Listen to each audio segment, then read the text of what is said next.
Hello बच्चों, राजकिरण वर्मा की YouTube channel mission Hindi में स्वागत है आपका। तो चलिए बढ़ते हैं आज अपने टॉपिक की ओर।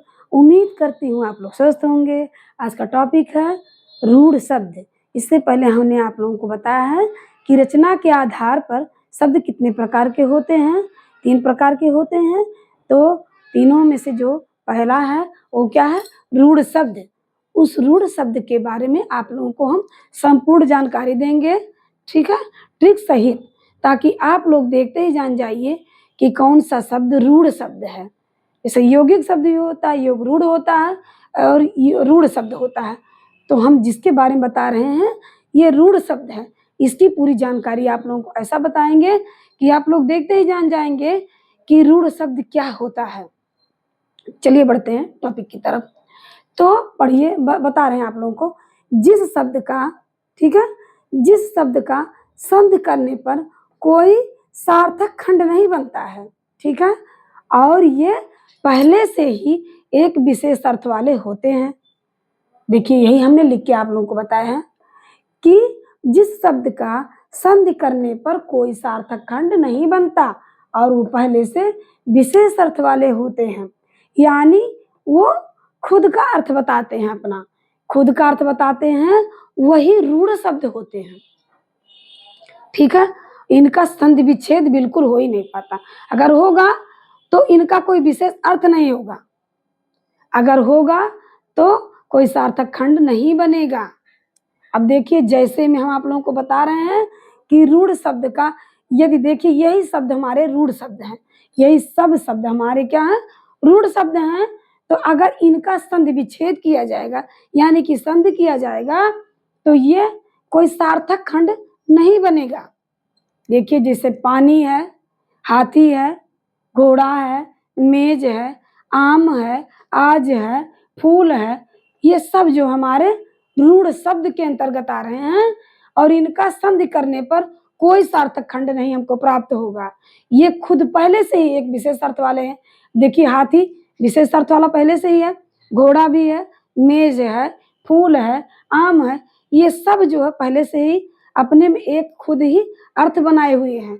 इनका कोई अर्थ नहीं किया जा सकता है।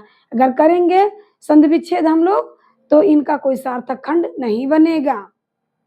अब देखिए इसी प्रकार देखिए हाथी है, पानी है, सबका संधि हमने करके बताया आप लोगों को। शब्द में देखिए पानी लिखा हमने, पानी का संधि किया है तो पा धन नी बराबर पानी हो गया।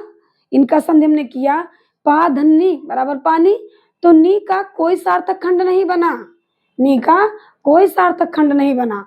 इसी प्रकार देखिए हमने हाथी लिखा है तो हा धन थी बराबर हाथी हो गया, तो थी का कोई सार्थक खंड नहीं बना, कोई अर्थ ही नहीं थी का बना, ठीक है।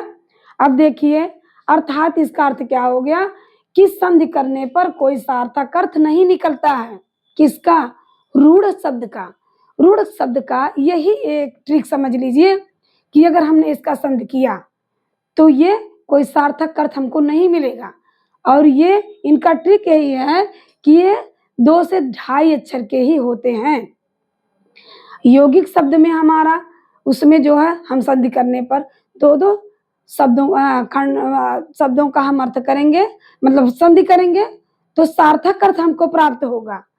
और योग रूढ़ शब्द में हमको क्या मिलेगा? बहुब्रीहि समास का पूरा एग्जाम्पल ही मिलेगा।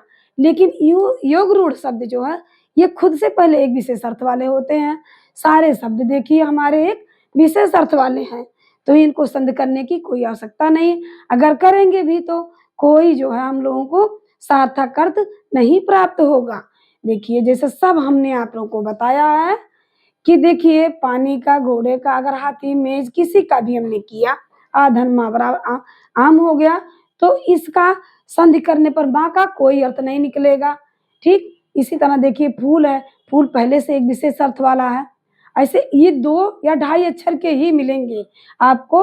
इससे आप जान जाइएगा कि यही रूढ़ शब्द है, ये 2 या 2.5 अक्षर के ही होंगे, इससे ज्यादा के नहीं होंगे। यही इसका ट्रिक है, ठीक है। उम्मीद करती हूँ आप लोगों को समझ में आया होगा।